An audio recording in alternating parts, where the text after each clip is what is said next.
I knew going into Sansara Naga that it's a game with a bit of a cult following in Japan. An RPG with some really odd mechanics. But not much more about it than that. And I've gotta say, Sansara Naga is an interesting, though very strange game. The interesting things start with who made it. Perhaps the least known person on the design team is Tamakichi Sakura, who isn't well known outside of Japan, but he was one of the biggest comic artists in 1990. He had a comic strip in Famitsu, Japan's biggest video game magazine.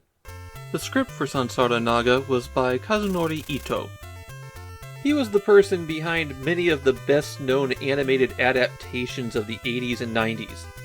Things like Dirty Pair, Maison Ikoku, Urusei Yatsura, and Pat Labor. After Sansara Naga, Ito would continue his partnership with the game's designer and write the animated adaptation of Ghost in the Shell.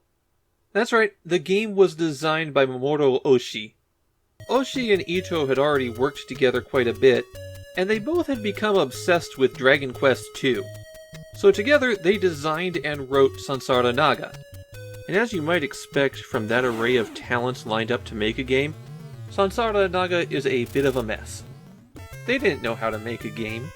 They just liked playing them.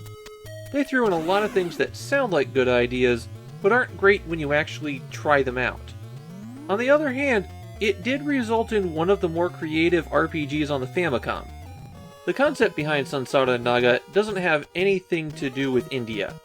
It's basically the logo and a few character designs. Instead, it's another vaguely medieval European fantasy setting. There are warriors called dragoons, and instead of being cavalry, there are people who hatch and raise dragons to fight with. You're a kid who wants to be a dragoon, and as the game starts, you steal your village's egg, and it turns out it was an ostrich. But you soon find someone who can help you get a dragon egg, and from that point on, your goal is to raise the best dragon possible. Superficially, a lot of this is going to seem familiar. You hit the A button to bring up a menu where you can talk to people, check out your items, equip things, and as you're wandering around in the overworld, you'll be randomly attacked by monsters, and there you can choose to attack, run away, use an item. But then you drill down a bit, and things get a little bit weird. Like your walking around menu has an option to attack. Yeah, you can just attack people as you're walking around town. You also take trophies from enemies that you defeat, and those are available from the menu as well, so that you could feed them to dragons. And the status option just shows a little bit of baseline information about your character. It doesn't actually have your stats, and you can't see your dragon's stats at all. To see those, you have to go rest at an inn. That's also how you trigger a save in this game. After you rest, you can actually see the abilities. One problem here is that it's a long way into the game before you reach an inn. You can rest and recover health at your grandmother's house in town, but you can't save there. Instead, you have to go off and find a city that has an inn. Unfortunately, the map is wide open, and they don't give you a lot of direction. So it wasn't uncommon to wander around for hours before you could find the city. Once you find it, though, it acts as your home base for most of the rest of the game. And in combat, one of your options is to bribe the enemy, which is just an alternative to running away. The real heart of the game is raising that dragon. Your first task, before you even have the dragon, is that you're sent off to a special dungeon to get some items. When you bring them back, you're given the choice of 8 dragon eggs. Your selection here actually doesn't matter at all. After a few fights, the dragon egg will hatch, and now you need to start raising that dragon. And to do that, you have to take the dragon to the city and drop it off at a dragon nursery. At the dragon nursery, you can feed it the trophies that you've been collecting. Now, depending on what actions you take and what trophies you feed the dragon, it'll grow up to be one of 4 different colors.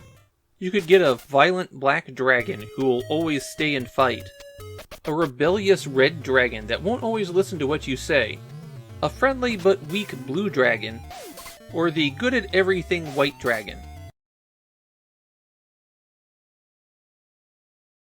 Now, keeping the dragon at the nursery isn't cheap. In fact, it's pretty much guaranteed to cost more money than you've got, so you'll want to take out a bank loan. And the bank loans charge 3% daily interest, and you have to pay them back after a certain number of days. If you don't, then you're attacked by an indestructible enemy. Getting money is actually kind of difficult in this game. Enemies don't drop cash. You can get money by selling your trophies to pharmacists.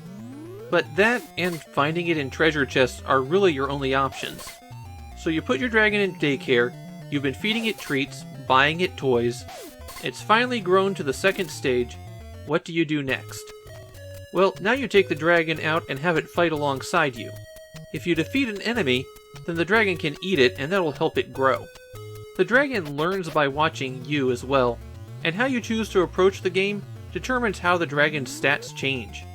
If you attack random people in town, then you get a different dragon than if you only fought monsters. And if you overfeed your dragon, then you get a different result as well. The rules for dragons' abilities and growth are non-intuitive and kind of complicated. You have to be careful about combat with your dragon, though. If you die, then you go back to the last place you rested.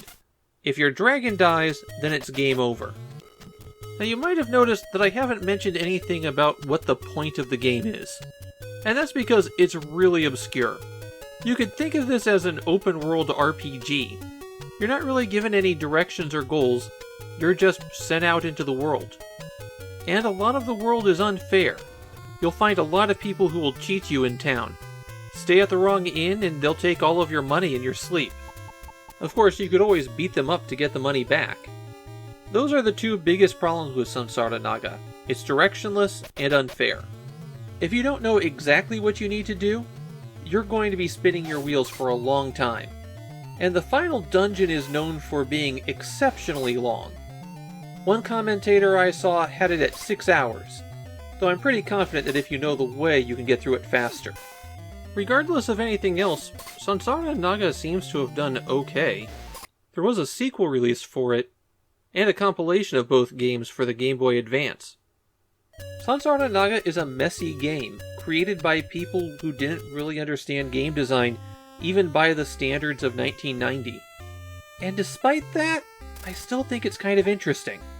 The idea of the dragon raising game is pretty cool. It's just all the stuff around it that lets it down.